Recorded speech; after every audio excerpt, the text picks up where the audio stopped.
right after October 7th, we knew that in Belgium we were going through difficulties like Jewish students across the world. So we've seen it in France, in the United States, campuses across the globe didn't manage to protect their Jewish students, didn't manage to ensure security for their Jewish students. But last June, we had the opportunity to meet with the president of Jewish unions of different countries in Europe, and we saw that the situation in Belgium was dramatic and even one of the worst countries in Europe.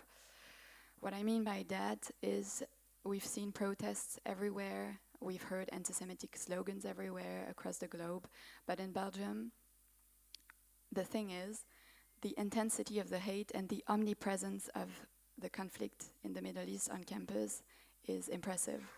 And what we did as a Jewish union, one part was ensure that the Jewish students were represented to the academic authorities. So we managed to build, right after October 7th, we built a file with 80 pages, stating and representing in images and pictures. We took pictures of everything that Jewish students were going through.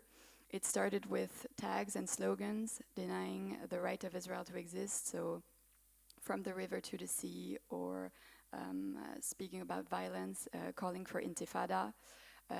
Then later it evolved a little bit, and we heard slogans saying, "We don't want two states, we want 1948." So again, more and more speaking about not only wanting a ceasefire and wanting the war to end, but actually calling for the destruction of the state of Israel. And that's where it got anti-Semitic.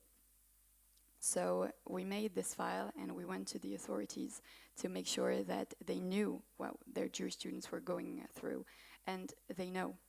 They know everything that is happening. They know about the slogans. They know about the anti-Semitism. They know about the Nazi symbol that can be found on the campus. They know that a Jewish student was assaulted last May. But as I said, in society in general, and the academic authorities too, they are scared to pronounce the word anti-Semitism. So they are scared of taking actions because nowadays standing with Jewish students is, how can I say, is people think that when you stand with Jewish students, you are pro-Israel. So they completely twisted the concept, and they think that they're acting politically about the war when they stand for Jewish students.